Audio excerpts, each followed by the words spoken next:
அஸ்ஸலாமு அலைக்கும் வரஹ்மத்துல்லாஹி வபரகாத்துஹு. கண்ணியமிக்க அன்பான சகோதர சகோதரிகளே, இன்றைய காலகட்டத்தில் சிலர் ஒரு கேள்வி கேட்கிறார்கள், ஏன் பெண்கள் நபியாக வரவில்லை என்று. சிலர் இதை வைத்து இஸ்லாம் பெண்களை தாழ்த்துகிறது என்று கூட சொல்ல முயற்சிக்கிறார்கள். ஆனால் உண்மையில் இஸ்லாம் பெண்களை மிகவும் உயர்த்திய மார்க்கம். இந்த கேள்விக்கான பதில் குர்ஆன் ஆயத்துகளிலும் ஹதீஸ்களிலும் தெளிவான கருத்துக்கள் உள்ளது. அதை மிகவும் எளிதாக புரியும் வகையில் இன்று நாம் பார்க்க இருக்கிறோம். முதலில் குர்ஆன் ஒரு முக்கியமான விஷயத்தை தெளிவாக சொல்கிறது. வமா அர்சல்னா மின் கப்லிக இல்லா ரிஜாலன் யூஹிய இலைஹிம். உங்களுக்கு முன் நாம் அனுப்பிய தூதர்கள் அனைவரும் நாம் வஹி கொடுத்த ஆண்களாகவே இருந்தார்கள். அதே கருத்தை மற்றொரு இடத்திலும் அல்லாஹ் தஆலா கூறியிருக்கிறான். வமா அர்சல்னா கப்லக இல்லா ரிஜால யூஹிய இலைஹிம். இதிலிருந்து ஒரு விஷயம் நமக்கு தெளிவாக புரிகிறது.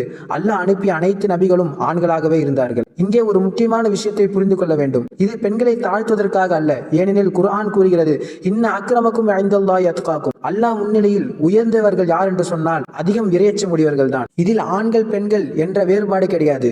யார் அதிகம் இறையச்சம் உடையவர்களாக இருக்கிறார்களோ அவர்கள் தான் அல்லாஹ்விடத்தில் மிக உயர்ந்த அந்தஸ்தில் இருப்பவர்கள். அடுத்து நாம் இன்னொரு விஷயத்தையும் புரிந்து கொள்ள வேண்டும்.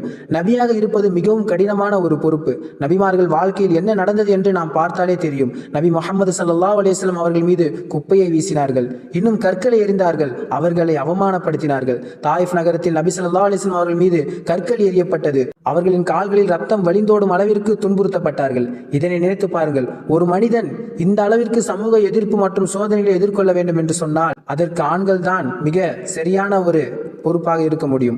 அதனால் தான் ஒரு கடினமான பொறுப்பை அல்லாஹ் தஆலா ஆண்களுக்கு கொடுத்திருக்கிறான். இதற்கு ஒரு எளிய எக்ஸாம்பிளை பார்த்தோம் என்று சொன்னால், ஒரு பெரிய கப்பலை கடலில் செலுத்த வேண்டும் என்றால் அதற்கு ஒரு கேப்டன் தேவை. ஆனால் அந்த கப்பலில் உள்ள மிக முக்கியமான ஒரு பகுதி அதை உருவாக்கும் அதனுடைய அந்த இன்ஜின் அமைப்பாகும். அதே போல் சமுதாயத்திற்கு நேர்வழி காட்டுவதற்காக நபிமார்கள் இருந்தார்கள். ஆனால் அந்த சமுதாயத்தை உருவாக்கும் அடிப்படையாக தாய்மார்களே இருந்தார்கள். அதனால் தான் இஸ்லாம் பெண்களுக்கு மிகவும் உயர்ந்த ஒரு நிலையை கொடுத்திருக்கிறது. அல் ஜன்னத்து தஹ்தா அக்தாமில் உம்மஹாத் என்று கண்மணி நாயகம் ஸல்லல்லாஹு அலைஹி வஸல்லம் அவர்கள் கூறியிருக்கிறார்கள். சொர்க்கம் தாய்களின் காலடியில் உள்ளது என்று. இது பெண்களின் உயர்ந்த நிலையை காட்டுகிறது. மேலும் பெண்களில் சிலரை அல்லாஹ் தஆலா மிகவும் உயர்ந்த அந்தஸ்தில் வைத்திருக்கிறான். நபி கண்மணி நாயகம் ஸல்லல்லாஹு அலைஹி வஸல்லம் அவர்கள் கூறியிருக்கிறார்கள், ஹைரு நிசாஇல் ஆலமீன் மரியம் பின்து இம்ரான் வ ஹதீஜத்து பின்து ஹுவைலத் வ ஃபாத்திமத்து பின்து முஹம்மது வ ஆசியா இம்ராத்து ஃபிரௌன். உலகில் சிறந்த பெண்கள் மரியம், ஹதீஜா, ஃபாத்திமா, ஃபிரௌனின் மனைவி ஆசியா, இவர்கள் அனைவரும் உலகத்தில் மிக சிறந்த பெண்கள் என்று நபி ஸல்லல்லாஹு அலைஹி வஸல்லம் அவர்கள் கூறியிருக்கிறார்கள். இதன் மூலம் நமக்கு தெரிகிறது, நபி இல்லாமல் இருந்தாலும் பெண்கள் மிக உயர்ந்த நிலையை அடைக்க முடியும்.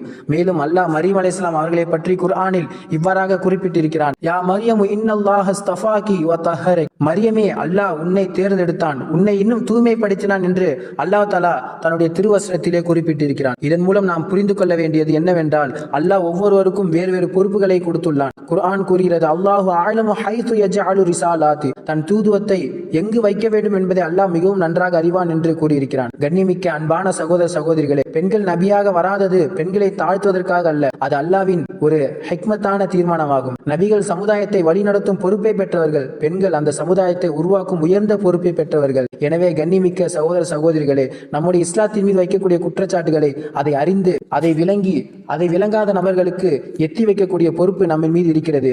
எனவே இஸ்லாத்தை நல்ல முறையில் புரிந்து கொண்டு இஸ்லாத்தோடு வாழ்ந்து இஸ்லாத்தோடு மரணிக்கக்கூடிய பாக்கியத்தை உங்களுக்கும் எனக்கும் தந்தல் புரிவானாக. ஆமீன். அஸ்ஸலாமு அலைக்கும் வரஹ்மத்துல்லாஹி வபரகாத்துஹு.